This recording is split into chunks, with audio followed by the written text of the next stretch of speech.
कोई आन के कोई बीजेपी का ही आदमी हमारे को बता देगा मेरी जीरी जो है इतने फुल रेट में बिकी है, जो सरकार ने एमएसपी का रेट डिक्लेयर कर रखा था, कोई एक बता दो। सब 700-800 रुपया कम जीरी बिकी है, तो सब दुखी है। और वो जो पैसा है बीच विचार का सरकार से भी आ गया और आगे शैलर वाले रगड़ गए या मिलके आड़ती रगड़ गए। डल्लेवाल जी की तबीयत रोजाना बिगड़ती हुई नजर आ रही है, लगता है कोई ना कोई हल सरकार को मान लेना चाहिए। देखो जी, मानना तो चाहिए, जैसे उनकी डल्लेवाल जी की दिन ब दिन नीचे गिर रही है सेहत, तो उनका खतरा है उनके लिए भी। तो ये सरकार जो इतना ढीलापन दिखा रही है, तो आस्ते आस्ते कभी कुछ भी नहीं कर रही, मतलब इन्होंने करना ही नहीं कुछ। अगर करना होता तो उनकी सेहत के मुताबिक इनको आजकल में कोई फैसला लेना चाहिए था। अब फिलहाल तो कोई मीटिंग भी नहीं इन्होंने बुलाई, कोई कमेटी नहीं भेजी सरकार की तरफ से, तो उसका इनको क्या चिंता है। ऐसे किसान पता नहीं कितने शहीद करवा दिए इन्होंने, पहले वहां बॉर्डर पे करवाए, अब ऐसे शुरू हो गया, एक पे एक शहीद होता रहेगा, ये इनके कान पे जूं नहीं सरकती। कहीं ना कहीं अगर बात करें तो हाँ, दिल्ली भी पहुंचेंगे, जरूर पहुंचेंगे। वो थोड़ी कमी आई, जो हमारे 2 संगठन निकले, बाकी के नहीं निकले। अब दोबारा से हमारी मीटिंग हुई, पंजाब वाले संगठनों ने की, उन्होंने सबने एकता कर ली। अब ये सरकार को देखेंगे कैसे दिल्ली नहीं जाने देती। तो ये जो प्रधानमंत्री है, जैसे वो ड्राफ्ट वाला केस है, दोबारा से लागू कर दिया। वो एक कहावत है जी, जब गिद्दड़ की मौत आती है ना, तो वो गांव की तरफ भागता है।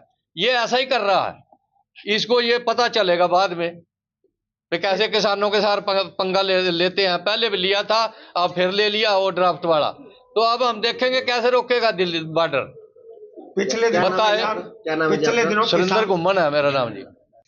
जो हमारे देश के जो बहुत बड़े किसान नेता चौधरी चरण सिंह जी हुए हैं, उनका जन्मदिन भी है, और उसके जन्मदिन को ही किसान दिवस के रूप में मनाया गया है।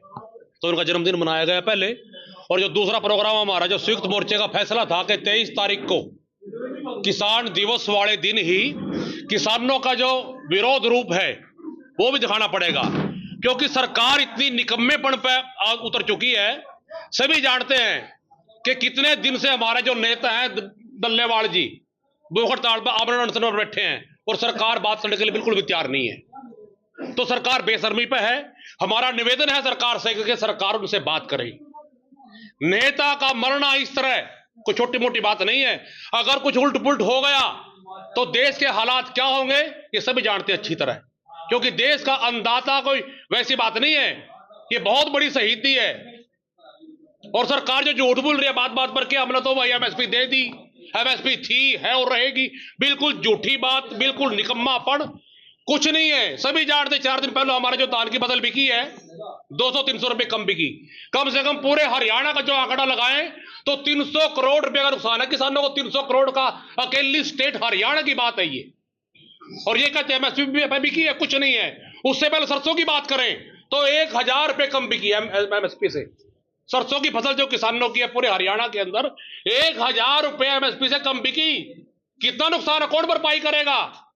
कपास की बात ले लो, कोई सी भी ले लो, इनकी जो एमएसपी की बात है सिर्फ मंच तक सीमित है, सिर्फ बोलते हैं खाली गए, करना कुछ नहीं। जमीनी स्तर पर कोई देखो अगर क्या है, कुछ भी नहीं है। धान की फसल लुटती फिरी मंडियों में, कोई नहीं उठने के लिए तैयार था। और अब फिर दूसरी बात, अब फिर सरकार वो जो 3 काले कानून लेकर आई थी वही कानून दोबारा लागू करने जा रही है। ड्राफ्ट तैयार है, लागू होने वाला है, राष्ट्रपति के पास दरखास्त जा चुकी है, मगर किसान है। एकजुट भी होंगे जरूर, टाइम है हर एक चीज का, कोई बात नहीं।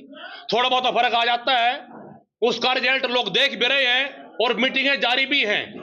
अभी भी कल मीटिंग थी पटियाला के अंदर, परसों, और आज भी मुजफ्फरनगर मीटिंग है। हमारे जो बड़े नेता इकट्ठे हुए हैं, बातचीत चल रही है, और जल्द ही सारे किसान नेता जो भी हरियाणा का, पंजाब का है, जो बड़े किसान नेता हैं सारे देश के सारे इकट्ठे होंगे और जल्द ना पड़ेगा। आज